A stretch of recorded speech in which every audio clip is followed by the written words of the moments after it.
All right, guys, we're live today at Beard of Darkness Book Reviews. I have a wonderful, highly anticipated guest, Mr. John Palladino. How are you, I'm doing great. It's been kind of a long time coming, huh?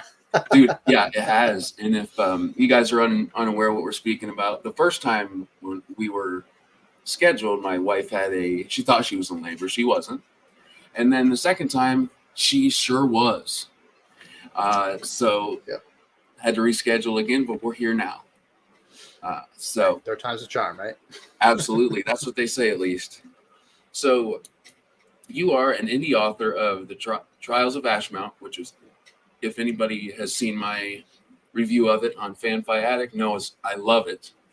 And Buzzard's Bowl. Um, would you tell us a little about what this, like the name of the series, the blurb of the first book, for those who don't know? Sure. The name of the series is The Tragedy of Cedain. It's currently planned to be a 4-book series. I have them right next to me. Oh, actually, to be fair, this is the old cover. It's a little different. It's Oh, like on the side. There's no cool circle in the icon. middle. My author name is much smaller than this one, but these are just copies I have so I can refer to them when I'm writing. Sure. And I left my other copies across the country before I moved. So Oh, speaking of which, I'm glad that you are settled in Oregon, right? yes, yep, I moved from New York to Oregon. So was it a big change as far as your scenery?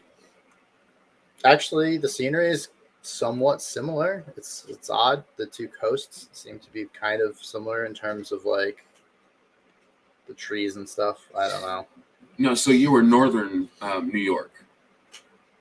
Yeah, I can't remember exactly Because where on people the think map because New I'm York bad with City. maps. Yeah, Yeah, no, I'm me not too. anywhere. I was west by near Pennsylvania. Okay, so Uh, yeah, you probably live like where it looks a lot where you used to live, where I live. I'm at the beginning of the Appalachian Mountains in Ohio, and I'm certain oh, that it was gotcha. pretty close to what it looks like here. John A. Douglas, of course, has been really excited for us to do this. Hey, look, it's John Palladino, the personification of darkness himself. What a guy. Take a break from managing the bowels of hell to talk about his book. Oh, man, that was good. Yeah, John is a good dude. He is super, super good dude. Tim McKay says, looking forward to this one. What do you say? And LO, I see what you did there. Of course, and EL Montague says, hello, everyone. I like to make sure. Colin's Corner, great Booktube channel. How's it going? He stopped in.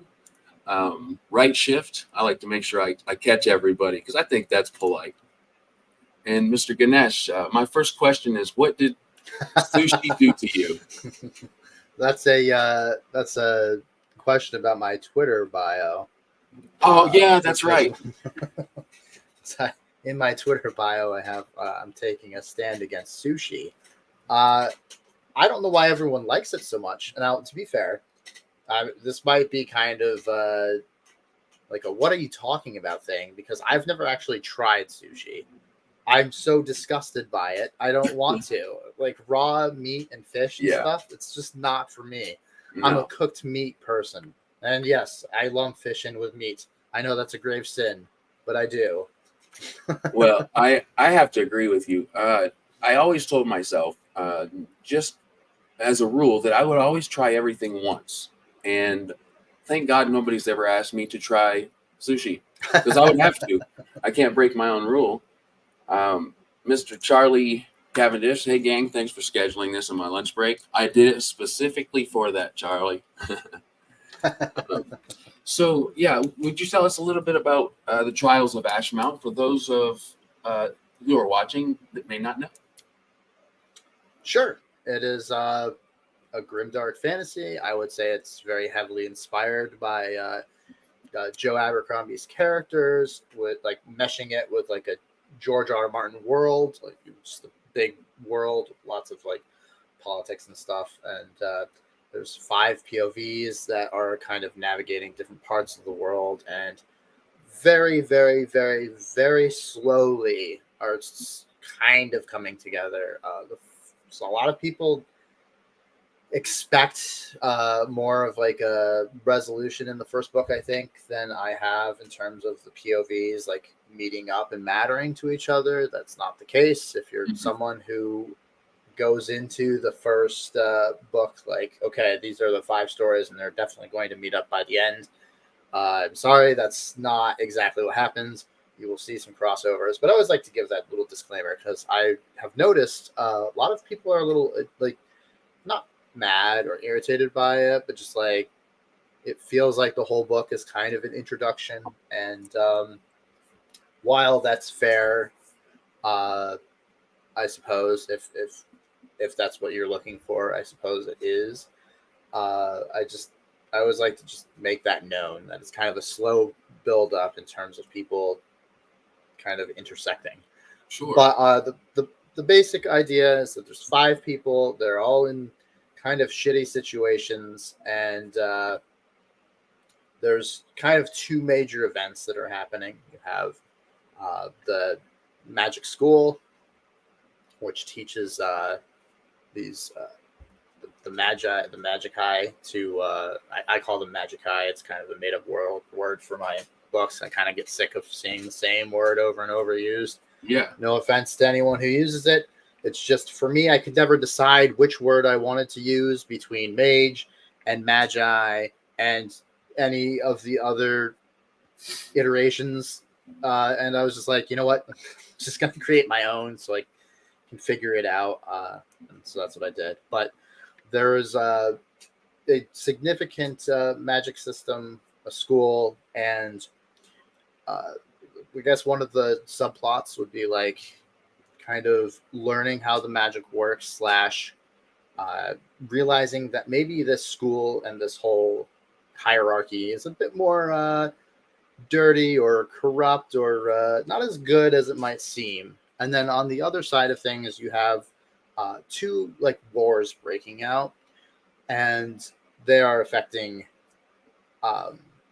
2 other characters. And then there's kind of a 5th character that doesn't really have anything to do with the storylines, and he's just kind of a nobleman that gets screwed.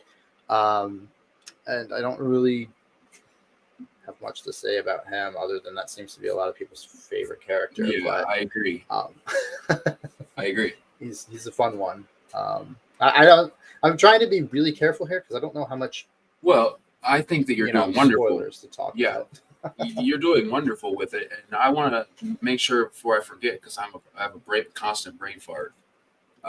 You spoke about your 5 POVs and the pace in which your book is set, and honestly, and I don't say this about many books, it was the perfect pace to have that many POVs. Like, I wasn't confused. I didn't have to reread anything. It was just a fun ride, and the magic school, and it's not a typical, like if you think that, of course, everybody's head goes to Harry Potter. It's nothing, not even close. But, it's something I feel is very original, and I had a lot of fun with it. I really did. Thanks, man. I really appreciate it. I know that a while ago you had messaged me on Twitter and I had ignored you for maybe a month. I saw the message request sitting there. I saw the first part of the message and I was like, I know that that's going to be about, I'm too busy to deal with it right now. I'll get back to him. And so I think it was like a month, before I messaged you back. And I felt really bad about that, but I was just so busy. No, it makes perfect sense. And I just, I don't know, for social media and, sending books out and talking to people I took like a month off in the summer and I was so busy with other stuff. I had my back at the house I was living at was my mom's house and my brother was moving back home. So we were getting a renovation done in the kitchen and there's a whole bunch of stuff was happening and it was just a nightmare.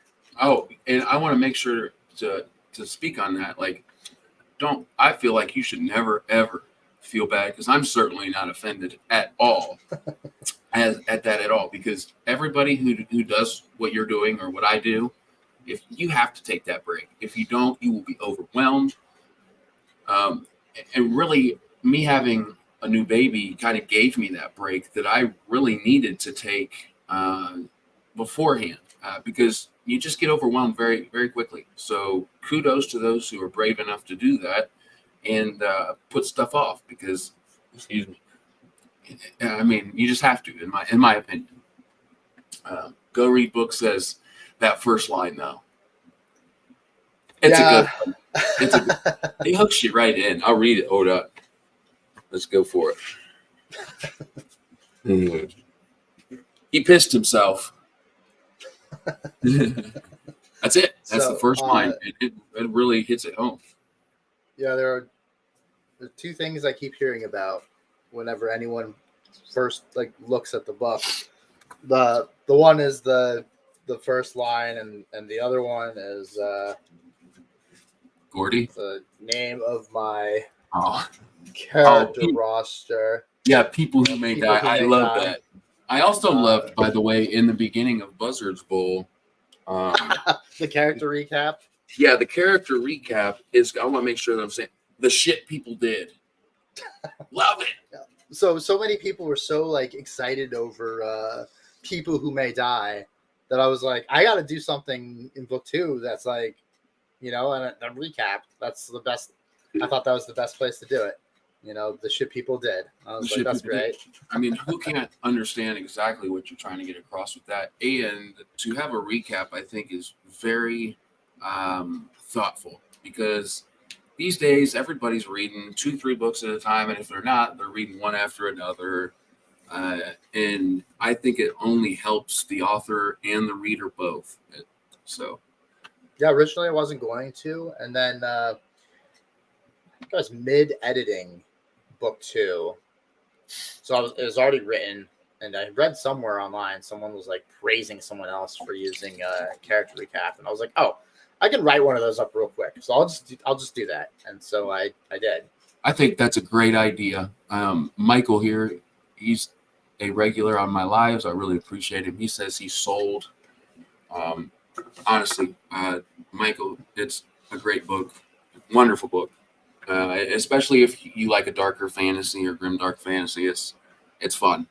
And there's lots of hold on, I got to put the book down for a second, and what the hell just happened? There's definitely a handful of those. So that's always fun to know about a book. If I hear that a lot of people have that opinion, there's going to be times where you have no clue it's going to come, but when it does, you have to take a second.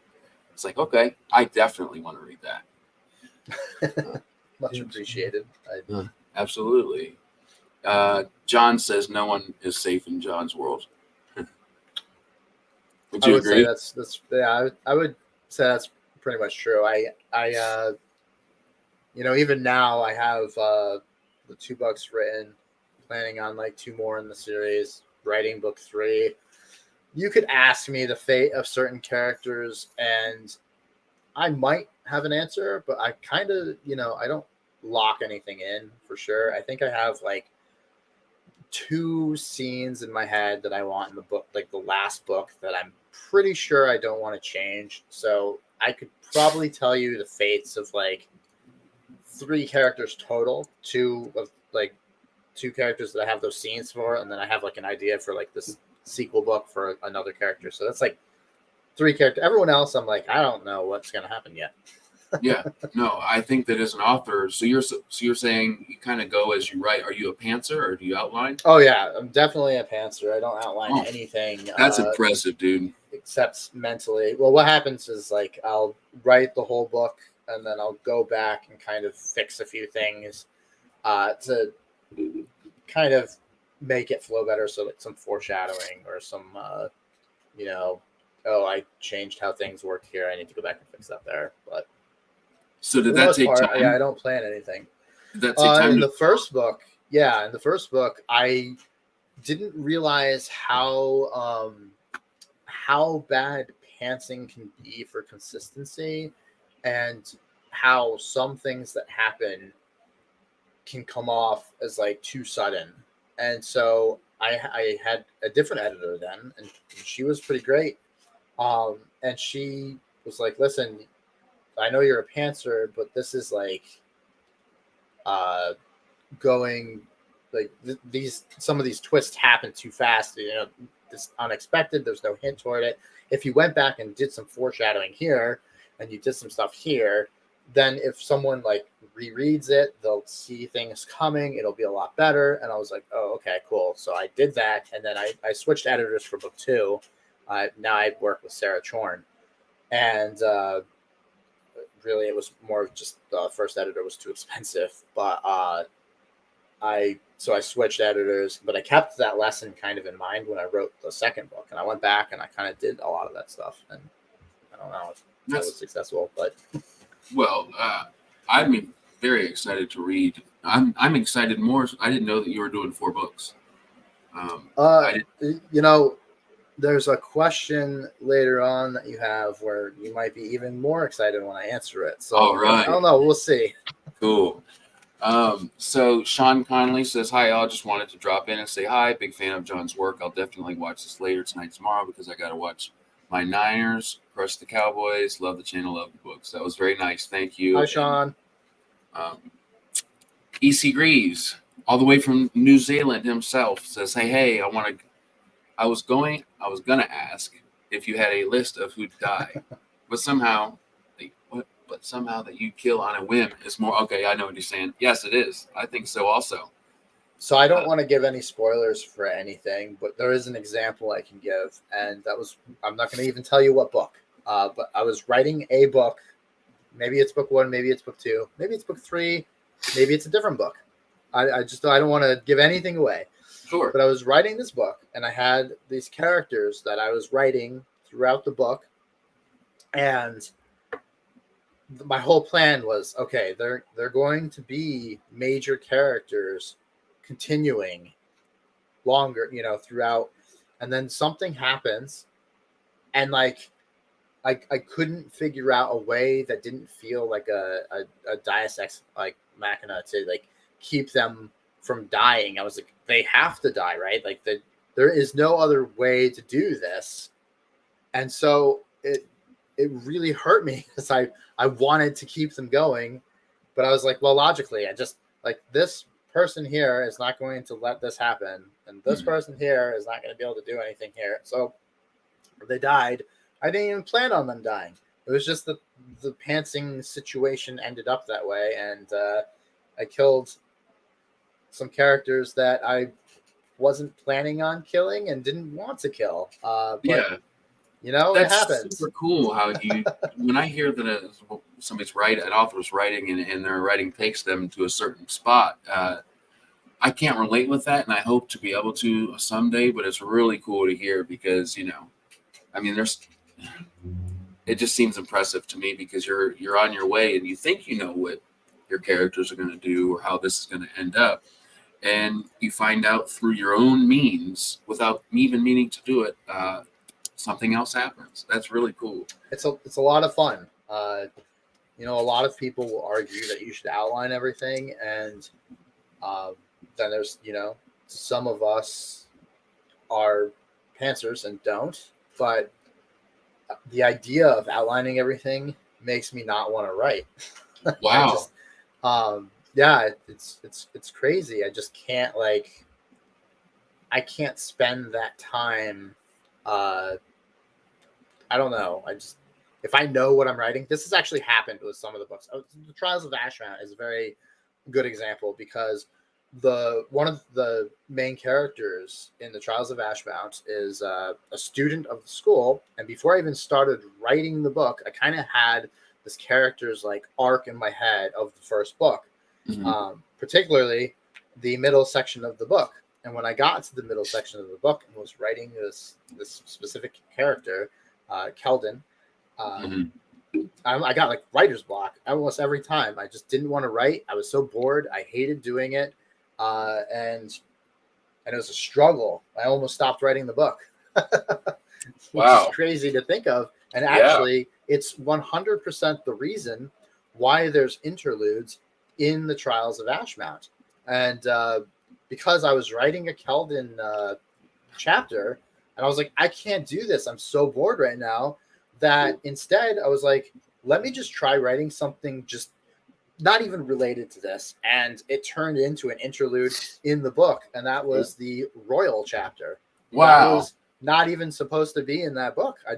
I started writing that chapter because I was like, I can't write this book anymore. Yeah. Wow. That's really cool. Wild. And now Royal is one of my favorite characters. Yeah, absolutely. I agree. He's great. So like, that's, yeah, to me, when I obviously, like I said, I can't say that that's happened with me because I haven't tried writing yet, but when I do, I hope to have similar experiences. Like, I find a lot of inspiration hearing that kind of event happening with you and seeing the outcome.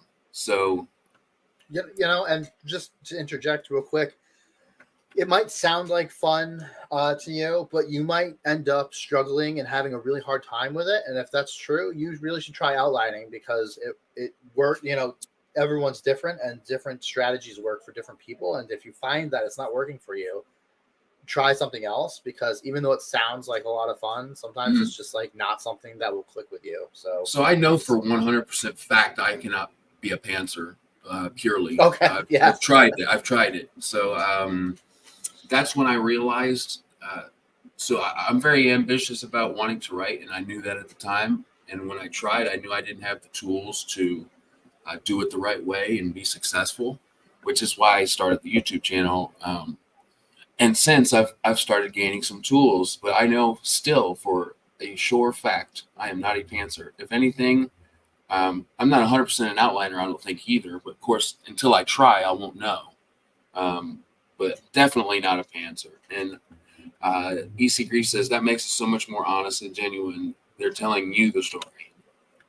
Yeah, I mean, I like to just sit down and start typing and seeing what happens with the characters. I just kind of let my fingers go, I guess, and then just start typing and see what happens. And there's been a couple times, very rarely. Usually, if I type something out, that's what's going to happen. But like 1 or 2 times, I'll be like, you know what, this just isn't right, and I'll delete it and I'll restart. But like 99.9% of the time, the first thing I write out is what sticks. Sure, it'll be edited and fixed and sometimes altered, but like the basic idea is usually what stays, unless it's changed for an edited version, like for a reason, like it doesn't really make sense that this is happening because of this, and it's like, oh, okay, you're right, so I'll change this, but it's not because of me changing anything. It's like because it doesn't make sense with something else, or as far as the story goes, you mean? Right. Okay. Yeah, that makes total sense. John has a great compliment. All jokes aside, John takes chances I never would. It's bold and decisive that he sticks to his guns when he makes a tough creative choice. That's pretty cool, man. That would be awesome to hear. Thank you, John. And I would agree with him. There's definitely, like I said at the beginning, moments where it's like, oh, that just happened. Wow, didn't expect that. And Nick Corvus says, great way to look at it. If you don't outline, you get to live the story. Well, that's a wonderful way to put that. Is that how would you agree with that? I would agree with that. I think this is just for me, so I don't mean any insult to anyone who does it. But for me, outlining is incredibly boring. And I think someone said somewhere it feels like research. And yes, I feel exactly like that. It's just so boring and tedious. And if I'm writing the outline, to me, I feel like I'm already writing the book. So why not just write the book? Yeah. Tim, like, that's just me. I don't know. Now, I probably sorry, I just wanted to stick in real quick for like, maybe I'll outline the most briefest of things in my head for like the next chapter. So I'll finish the chapter and maybe I'll go to bed and maybe I'll have like this idea for the next chapter. And so maybe I'll take a few notes for it, but that's the extent of my outlining. Would maybe be writing down a note or two. And usually my notes consist of a person's name, which is usually it's a character I don't already have established. I'll just randomly come up with a person's name, and then from that name, I'll just kind of have this weird personality associated with the name. And so I'll just write the name down and I'll know exactly what I was thinking about. Or I'll write down like a magic idea, or I don't know, a very, very, very like brief 2-word, 3-word just something that thing about an sparks. event. Yeah, like, knife and eyeball. And I'll know what that means. And Yeah. that's not even an example, but that's like. Yeah, I feel like what you're trying to say is like you have these moments of inspiration, and just to remind your head as you're pantsing, where that maybe something that reminds you of what you were thinking of or what inspired you. I'm sorry, what was that? So I think what I'm hearing is like, so say you're on your way to bed or something, you're not necessarily in front of a computer to write it down. Something may hit you in a moment, and you write down, like you said, knife and eyeball, just to remind your brain when you do start to write it. And sorry, I always tell people, by the way, the internet, when I do this, is always a little laggy. So if I accidentally interrupt you, I promise it's not on purpose. Oh no, I do the same thing. And I'll think that someone's done talking, and I'll oops. Yeah, I think it's like one of those unspoken rules to people who are on like live streams or whatever, because the internet's always not that perfect, Yeah, for sure. Tim McKay was the one that said, "Crazy huge outlines turn writing fiction into a research paper." So I would actually disagree with that. I agree with what he's saying. I would say that writing even 4 or 5 sentences about what's going to happen, 2 sentences of what's going to happen of the next chapter, I would still like hate that. It doesn't even have to be a crazy huge outline for me.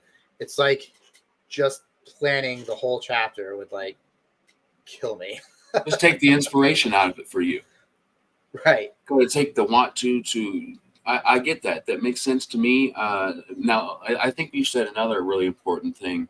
You've learned your process through doing it and formed your own process. And that's what I hear the most when I ask about writing processes. They're all different when I hear them between different authors, and it really boils down to the individual, right? Yeah, so for me, my writing process has always been very pantser heavy. I've tried outlining a few times because I've been told by other people, like, you can't be a writer if you don't outline and stuff. And so I tried, and I was like, no, I can't. I just can't do this. But I think a lot of it comes from, well, me as a person. I'm already kind of a slacker when it comes to, like, doing anything structured, like outlines. I used to have to do outlines for school.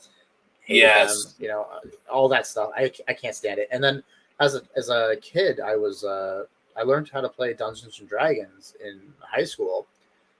And then when I learned how to play it, I wanted to run it. And so I learned how to run it as a DM.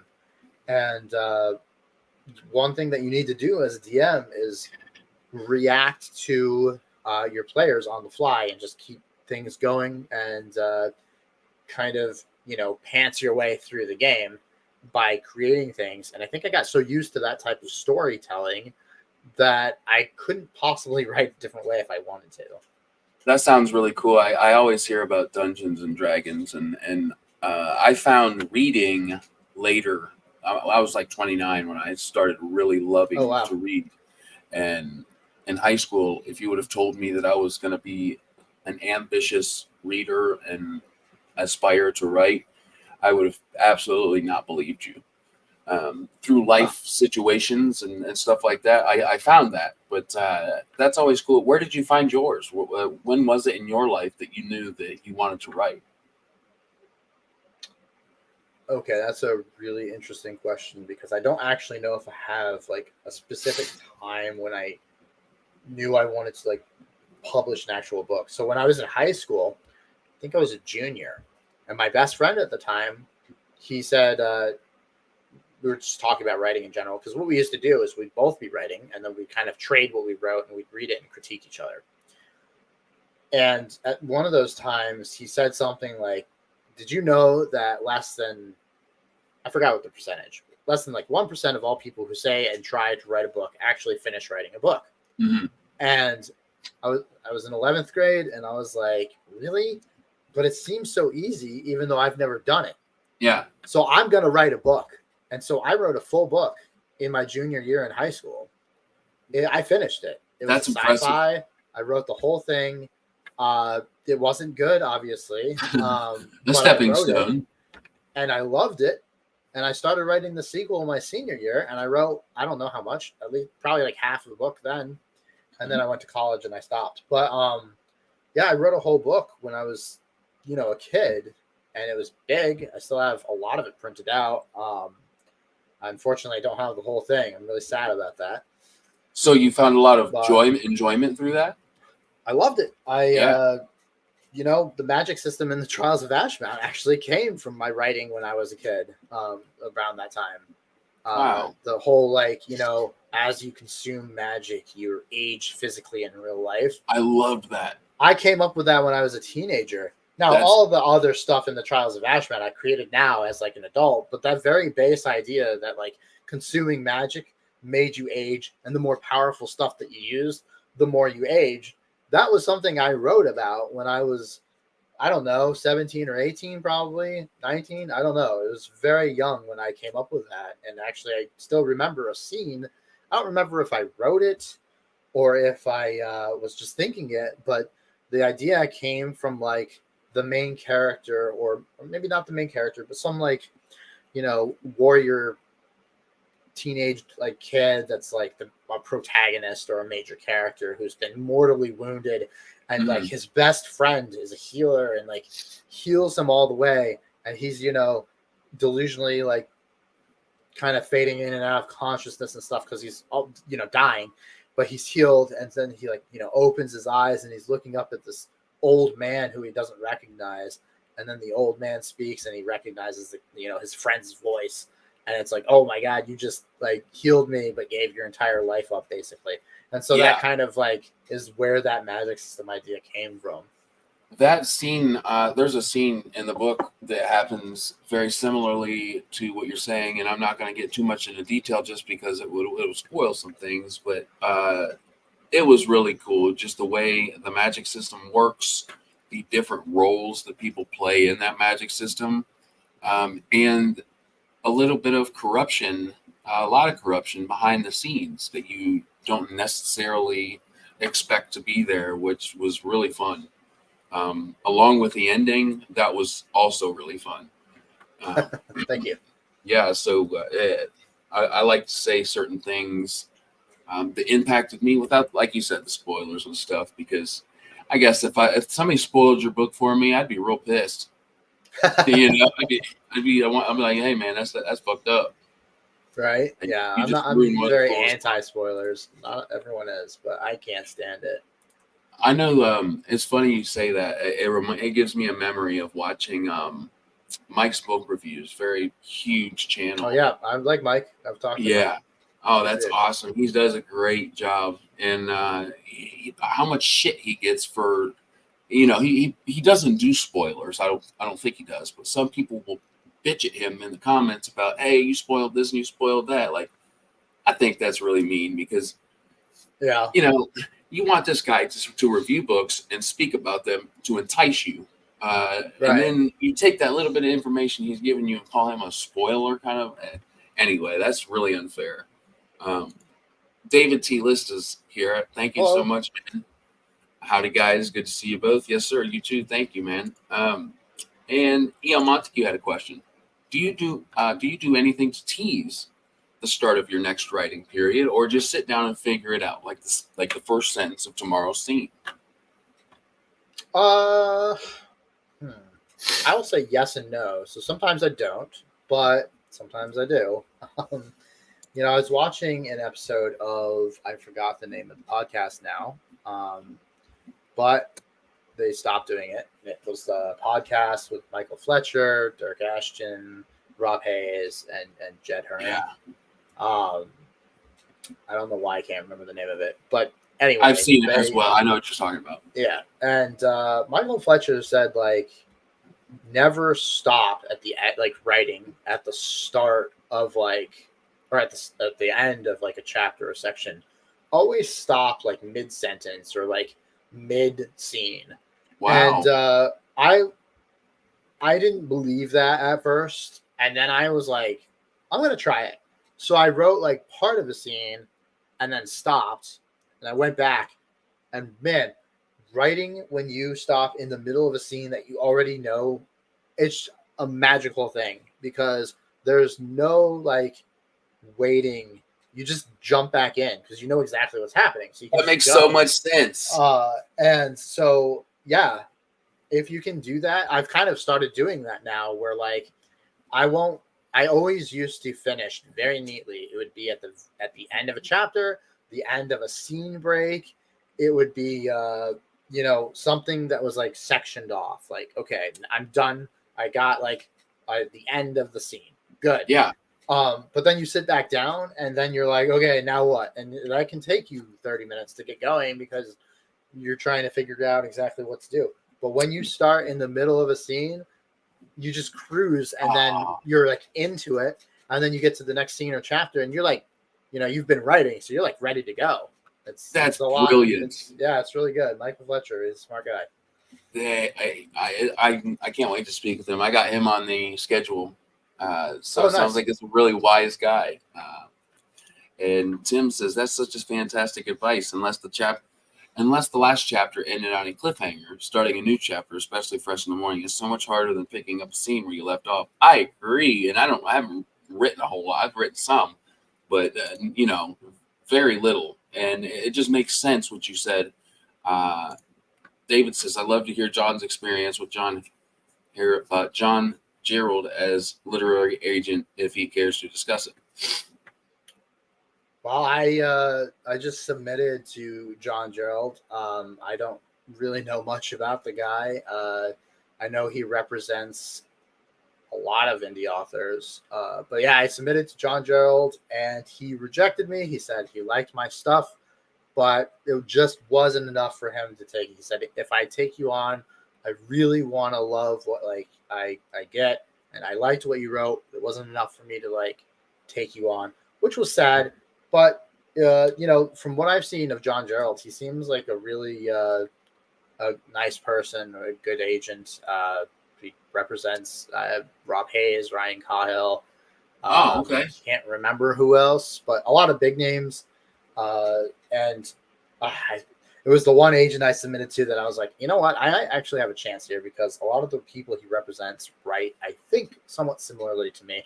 So I tried and didn't work out, unfortunately. I've submitted to a couple agents over my time, but I'm just, John Gerald I really like because he gets back to you quick. A lot of agents don't, and I don't really have the patience for that. Okay. And so before I published The Trials of Ashmount, I submitted to maybe 15 agents, maybe. And I'll also just fully admit that I did not try like super, I don't know, I just didn't try super hard, I guess. No. But I got rejected a few times. And what you just said is very personal, man, and sharing that is brave. So I appreciate the hell out of that, and I think that will help a lot of people. I'm very open. I just think that for me personally, I just don't have the patience. Each agent requires different things to submit to them, and it's hard because it takes a lot of time and effort. And for me, it wasn't worth the wait. I wanted to just get my books out there. Now I can actually tell you a very interesting story. I love it. I can't name names because I'm not trying to make enemies in the business, of course. Understand that. But before I published The Trials of Ashmount, I was trying to release at the same time a paperback, hardcover, ebook, and audiobook. Now, anyone who knows me knows I still don't have an audiobook out there. But I was trying, and so I contacted a very big name in the industry. They were actually very interested in doing it. And then I found out how much it would cost. And I was like, yikes. Can't really afford that right now. but they were interested enough where they actually recommended me to a publisher, Wow. which again I don't want to name, but they're a mid-size one, I guess. They're not like one of the big ones. It's like more like some indie authors use them, I think. And so I was referred to them by this big name, and I was so excited by that. And I think I kind of pissed them off because I submitted to them, and their website said, like, if you haven't heard from us in 2 months, I think it might have been 3 months. I don't know. There was a time period. If you haven't heard from us in whatever the time period was, follow up. I was like, okay, cool. So I waited for the time period to go, and then I emailed them, and I heard nothing back from them for several more months. And I think it was like in January or February, and it was like, okay, I'm getting close to actually publishing my book, like indie. So I need to know what the answer is here. So I emailed them again, and I don't know if I came off as rude, but like I think I might have irritated them, and they responded and said, "Yeah, we're not, interested. We're giving it longer time because of this recommendation that you had, but we're obviously it's not going to work." And like that's fine. I don't know if I annoyed them by messaging them again. I don't know. But they still, when they responded to me, they actually got the title of my book wrong. So I was like, you know what? I'm actually okay with this. Yeah. I don't even care enough to get the title of the book right. It's fine. Wow. I don't need to worry about it. And honestly, I think I've done all right by myself. Well, I'm a big believer in things happen for a reason. Truly, I'm a big believer in that. Just based on my life experiences. So I believe the same thing for you. And I think the right time, the right everything, whatever you want in that moment, it will happen. Especially you being so courageous to speak about it. Because if there's something as the human that we don't like to do, it's speak about things in which we've been rejected or that we lost at or are still fighting to do, regardless of how much time we've put in, how much effort. So bravo, man. It happens, right? Yeah. Everyone gets rejected. Even the big authors got rejected hundreds of times, if not thousands. Stephen King, man, he talks about filling that pin up and having to start a new one with rejections. And look at him now. David also says he does respond quickly. I hired him as a developmental editor, smart guy, and he ripped some of my books to shreds. This one character in particular. So a similar situation. Yeah, I actually did not know that he was a developmental editor as well, but that's cool. Developmental editing is probably the hardest editing in terms of feedback, I think, because developmental editing is usually like, here's all the things about your book that sucks. Here's how I think you can fix them. Good luck. So they do like a storyline and like make sure it makes sense, that kind of thing. Yeah, developmental editing is looking at your book from like a really zoomed out like point. So you're looking at like a whole character's arc, or like making sure that the geography of the whole book is consistent. Really basic, broad things. At least that's how it was explained to me from my previous editor. Okay. But I have Sarah Chorn now, and she's a little different because she doesn't do, at least as far as I know, she doesn't do developmental editing. I think she just does like copy and line editing. But when she does that, she also does kind of consider that stuff, and she will throw in developmental like notes. So like you'll still get a basic developmental edit, but not like, I don't think she focuses on that, which is fine, because I feel like once you do a developmental edit, you probably don't need to do another one, because you learn so much from it that once you know what you're looking for, then you can just kind of take that knowledge and apply it to the next book. That's pretty, I don't know. Yeah, no, that's really good information. Because, a lot of us that are aspiring to do that sort of thing usually start, I can't say usually start, but I am starting from a point of almost complete ignorance.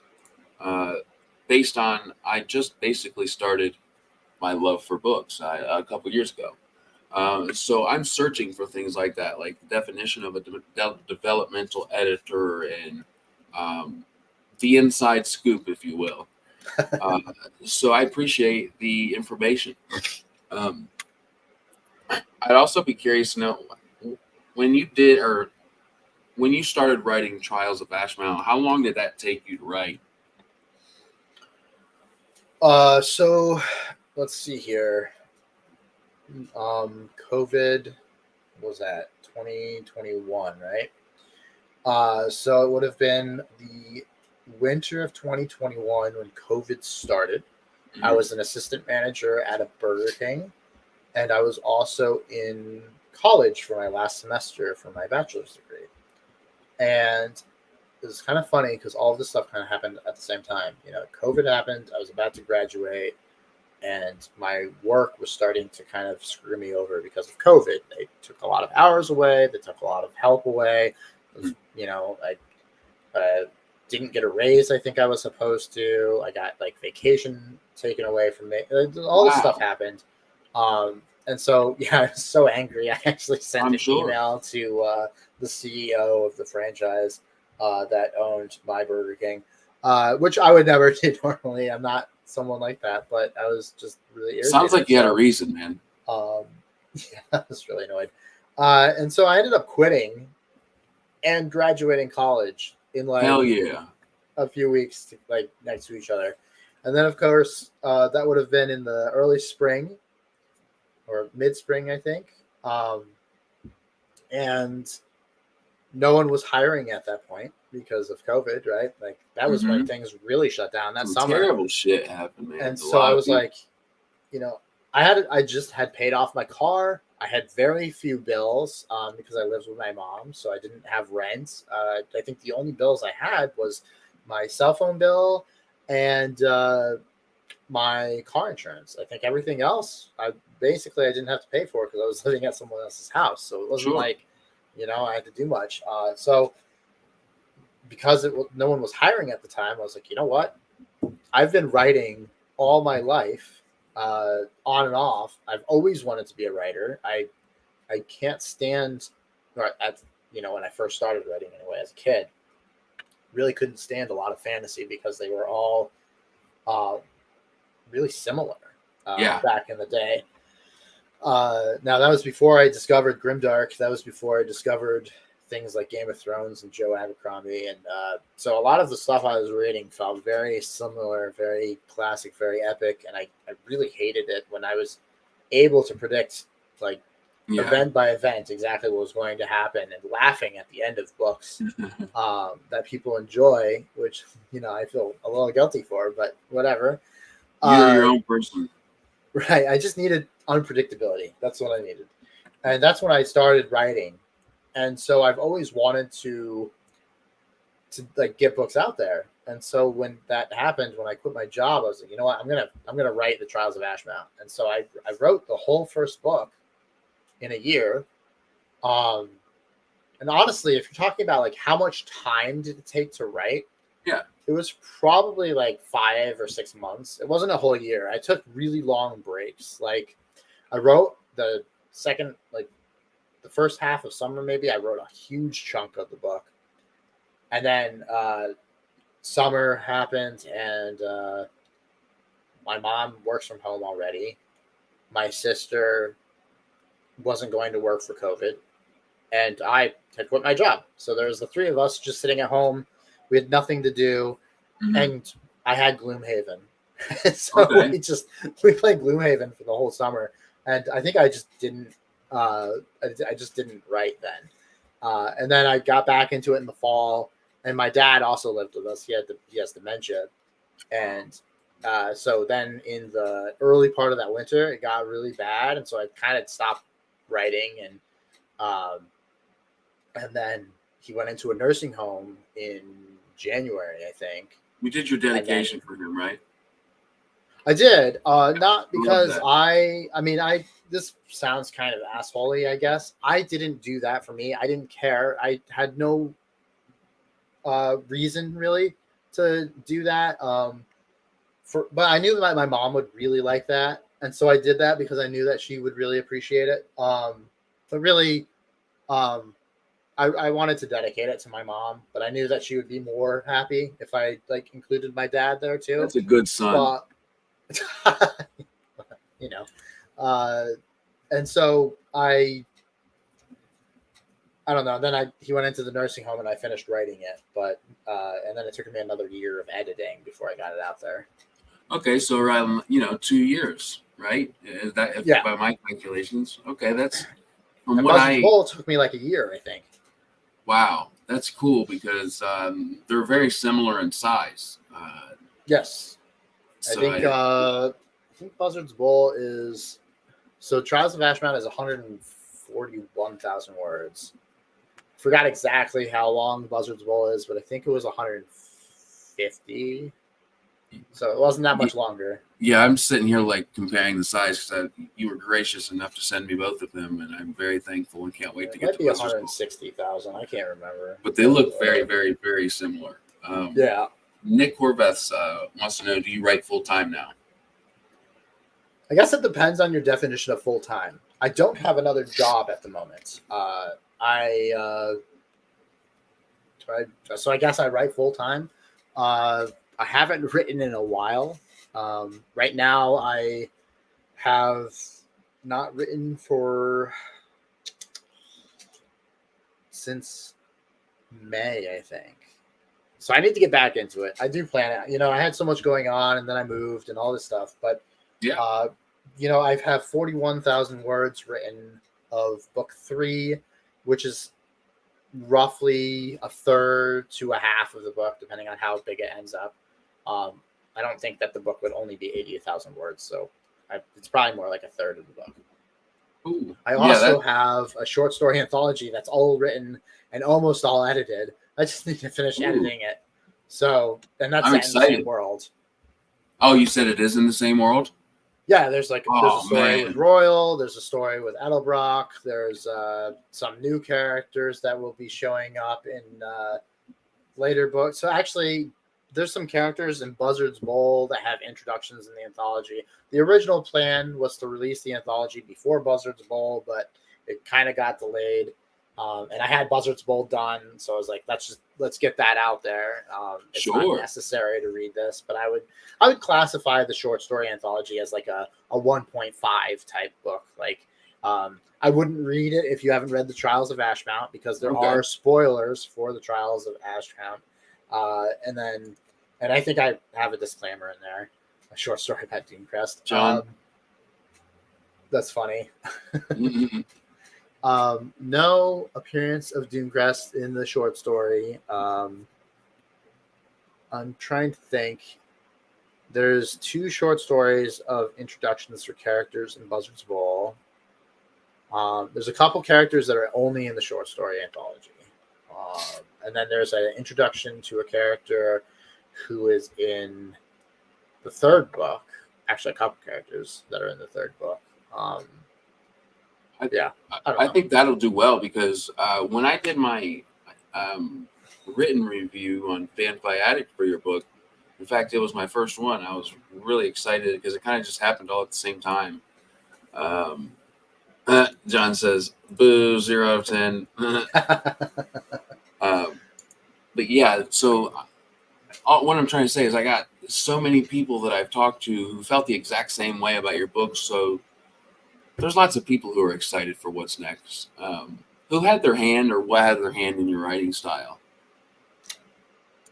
So writing style. I think that I would attribute it 100% to Joe Abercrombie.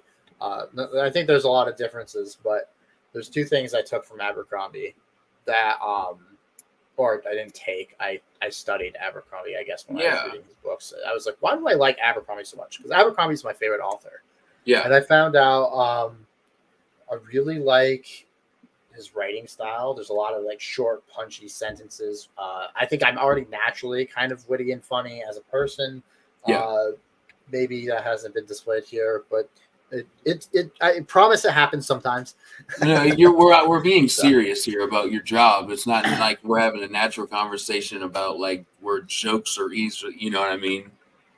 Right. Yeah, exactly. So, I kind of already naturally wrote with that like sarcastic tone, I guess. Yeah.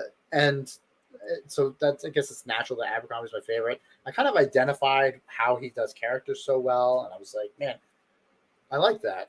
Maybe I could do kind of that, like, Yeah, you did. he really I gives them promise you like did. he really gives them like some like really strong identifying features, like a quirk or a habit or like a way they speak, Yeah, something dialogue. that like immediately grabs you, and then every time it comes up, you just smile. You're like, ah, And so Exactly. I wanted to see if I could kind of learn from his characterization and do it myself. Now I will never claim to be as good as the master, but Well, I try to give my characters life, and you did. uh, and then I would also say that the action scenes. I also studied Abercrombie with how he does action, because I always felt as a reader that he did action as like one of the best. It was like intense and fast to read, and Yeah, I agree. so I tried to emulate that as well. Shorter sentences. Well, it kind of the end I of the don't know. book, the end of Trials of Ashmount, kind of sneaks up on you a little way, and it's punchy, like you're saying. It really is. At the end, you're kind of like, oh, I need to know what happens in Buzzard's Bowl. And Palmer says, "Hey guys, Palmer here. Your second book, Buzzard's Bowl, is really blowing up. Congrats." Yeah, I Oh, was great. gonna. Yes, absolutely. And I was actually about to ask this, but Nick Horvath got to it. What's your favorite Abercrombie book?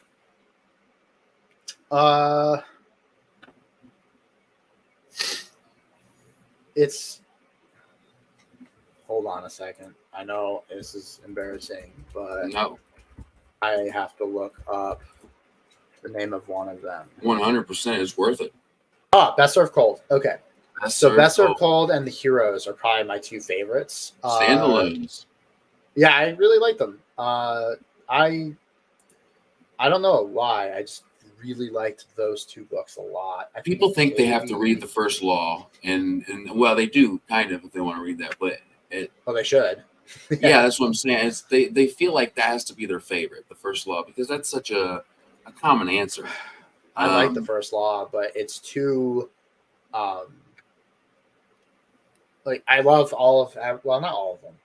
I like almost every single Joe Abercrombie book. I didn't like the Shattered Seas series, and I did not like Red Country. I know a lot of people say that's their favorite. I hated it, but I also hate Logan Ninefingers. I know, kill me, it's fine.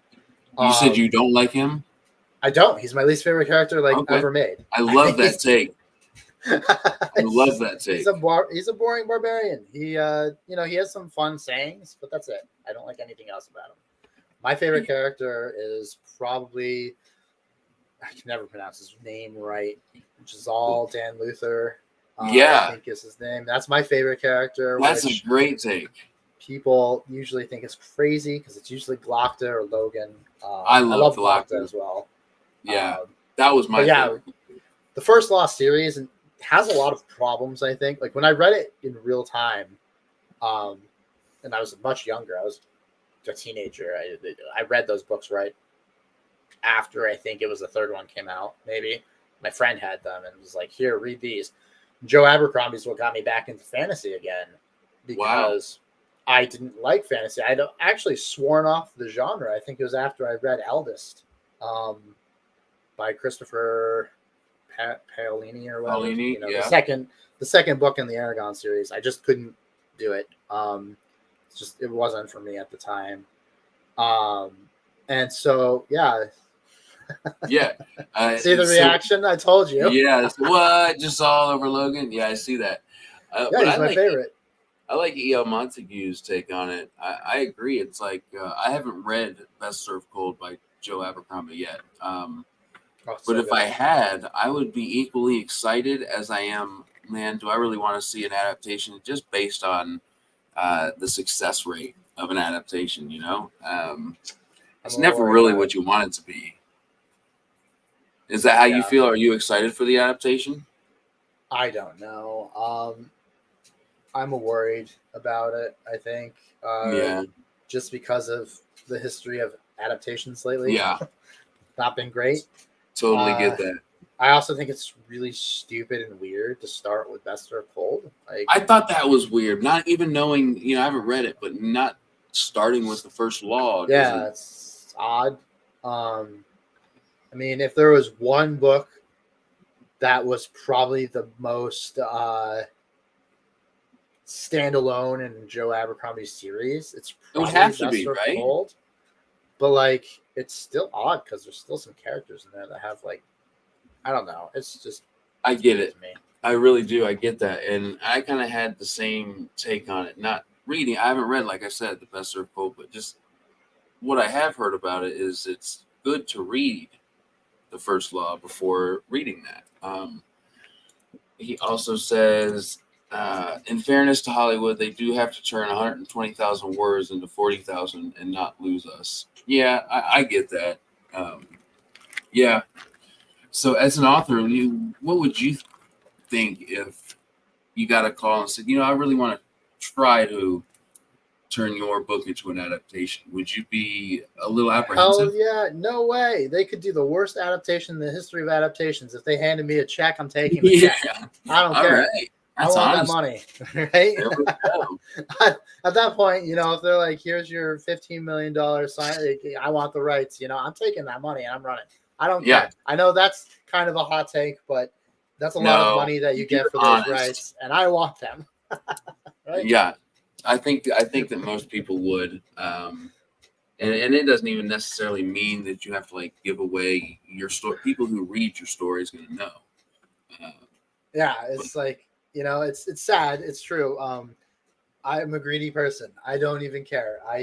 That's enough money that you could live the rest of your life, not worry about anything, Right. and still, do what you want to do, right? And Absolutely. right. And that's what I want to do. But yeah, and I'd feel bad if it was the worst adaptation ever made. That would suck for the fans. For sure. But I got paid, so I don't care.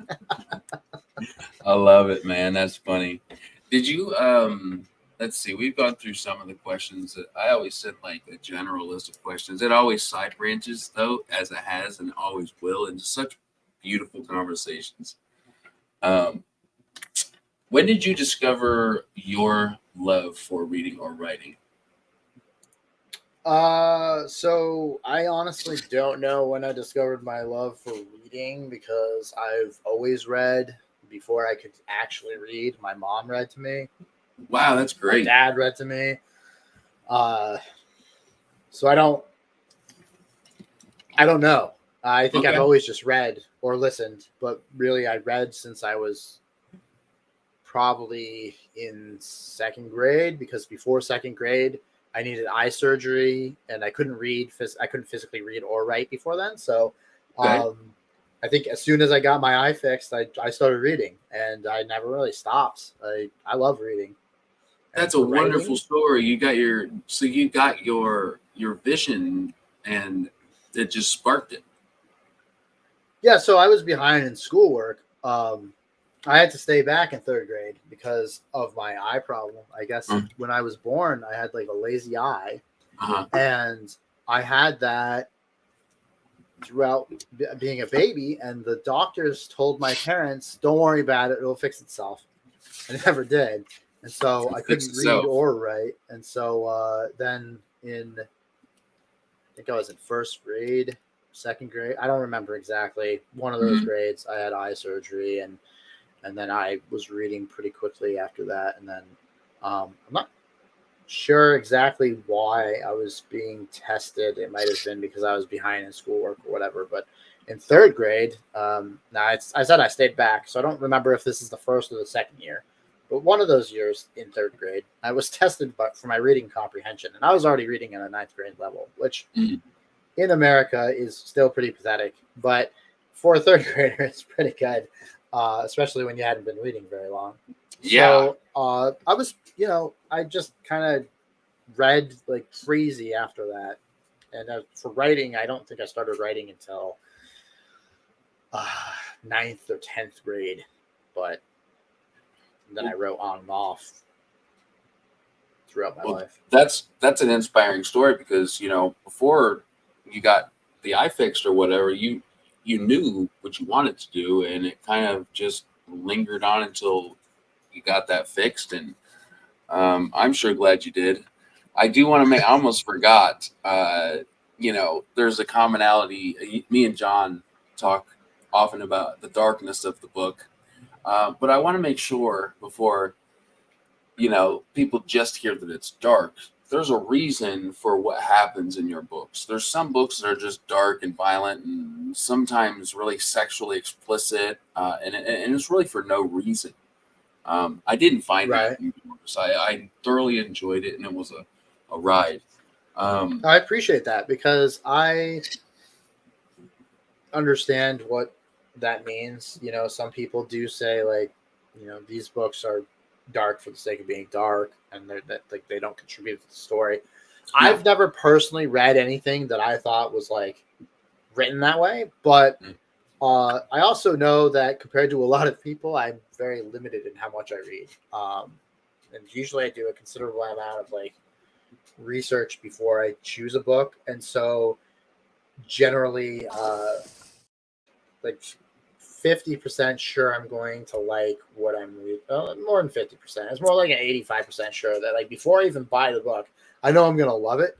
Yeah. So that might be partially why I haven't found many books that I can think of that do that. But in terms of my writing, I always try and make sure that there's a reason for it, right? Yeah.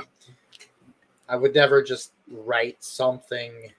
I mean, I also like to say that war is war and people are going to die. And sometimes people die for no reason. But yeah, well, that's acceptable. Right. But if you're talking something graphic, and I'll make this clear, there's no detailed sexual assault in my books. There's mentions of it, but I personally didn't write any of that because I've hinted at it, and there's some of that happens off screen, I guess, or off page.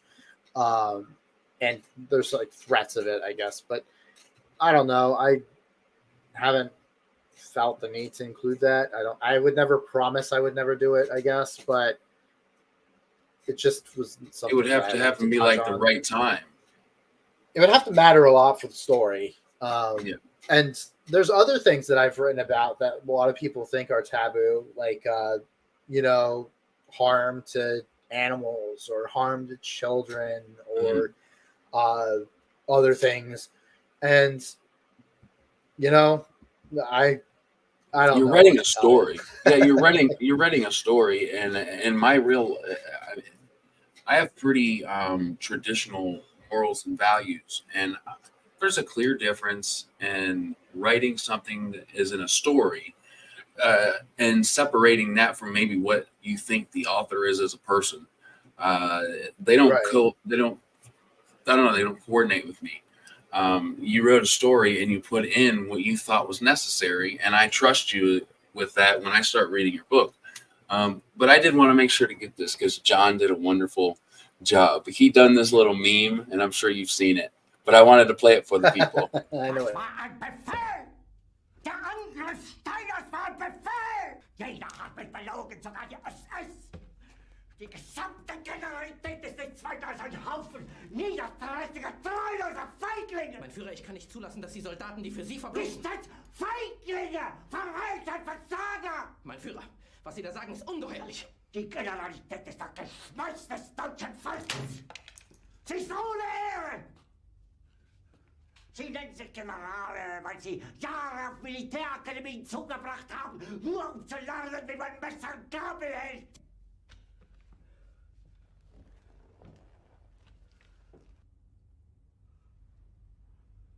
Aber wenn Sie, meine Herren, glauben, dass... I love it. When did the sequel launch? That was hilarious, dude. I laughed so hard the first 2 or 3 times I watched because I rewatched it. I loved it. I thought that was so funny. There's a lot in there. It's gold. John did a wonderful job.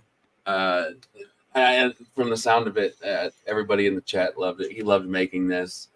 That's funny. Of course it is. Charlie loves it. That's gold.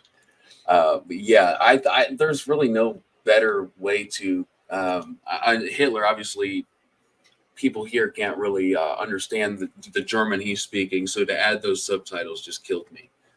Yeah, I thought it was great. I died when I saw that. I wasn't expecting it either. Yeah. What do you say? I want John to make a new book so I can make a new intro for my review. Yes, you do so well at that, John. By the way, yeah, you are talented in the ways of doing memes and with good dialogue too. I can't wait to read what you've got coming out, man. So, what's next for you? It's a good question. So I mentioned the short story anthology. I'm hoping to release that this year sometime. I still need to get cover art done for it, and I'm not going to use the same cover artist for the short story anthology, I don't think, because the cover art for the main series is really expensive, and short story collections don't usually sell that well, I don't think. So spending $2,000 on art seems stupid. So we'll see. And so that should be done. I mean, I just have to edit it a little bit and it's done. Then I have book 3 and 4 to write. Mm-hmm. I don't know how long that'll take me. Hopefully not super long because I kind of want to be done with this series. I have so much stuff I want to get to. Just in the world of Cedain, I have that series, the short story anthology. I have 2 standalone novels planned that are kind of going to bridge the gap between this series and then a future series. Also set in Cedain, just thousands of years in the future, and everything is going to be like wildly changed. It's still going to be fantasy. It's not like a sci-fi thing, and so that's just Cedain. And then I have so many other things. I think what I'm going to do is finish this series, The Tragedy of Cedain, and then I'm going to take a break from Cedain. I'm going to move over to another series that I want to start writing because it's gotten a lot of I don't want to say hype, but a lot of people are really invested in the idea, and that's sci-fi Grimdark Redwall. Wow. Okay. So it's called Tales of Vengeance, TAILS. And so I need to, figure out that. I keep telling people I'm going to write that next. I'm a little scared. I've never written anything like Redwall at all, so I don't know if I can actually do it. But I'm very excited to try. It's a good idea also to reach out and make sure that there are readers who are excited about an idea that you have. There's nothing wrong with that, and if you don't end up going with it, well, I have to trust that too as a reader.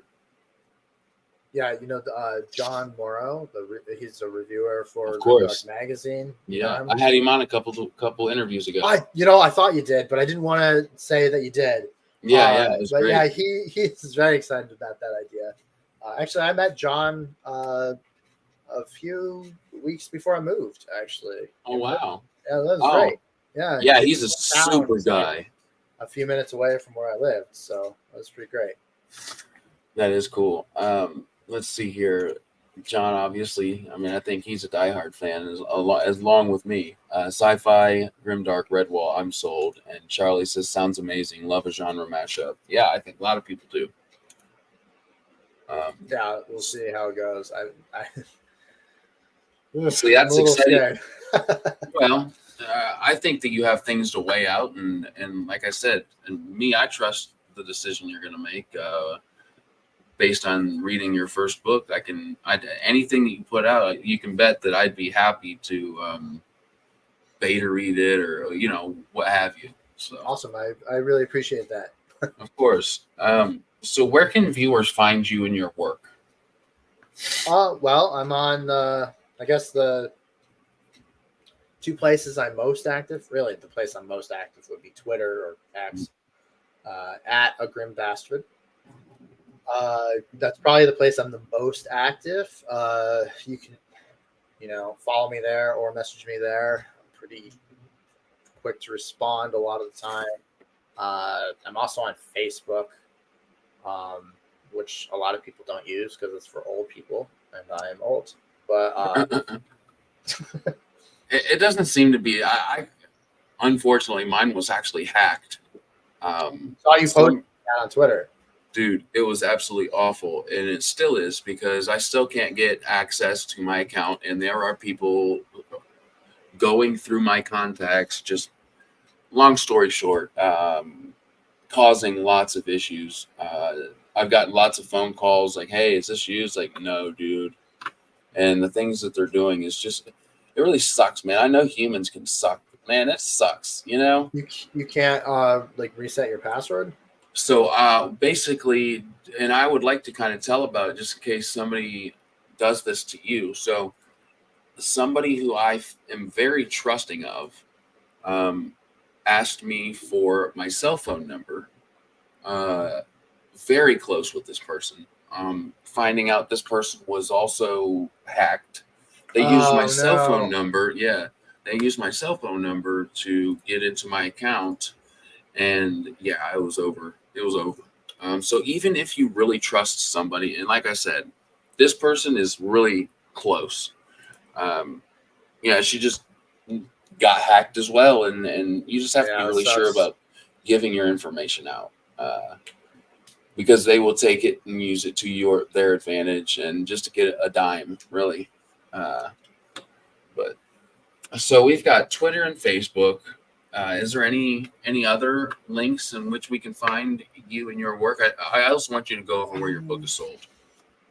Yeah, I mean, you can also find me on Goodreads, I suppose. I used to have a website, but I took it down because no one ever seemed to use it, and it was expensive. But you can find my books on Amazon. My books are enrolled in Kindle Unlimited, so if you're subscribed, they're free. Physically, you can get them on Amazon as well, but you can also find them on Broken Binding. They have signed bookplate editions. Silverstones, the indie bookstore, they stock my books as well. And I think that's about it for. Cool.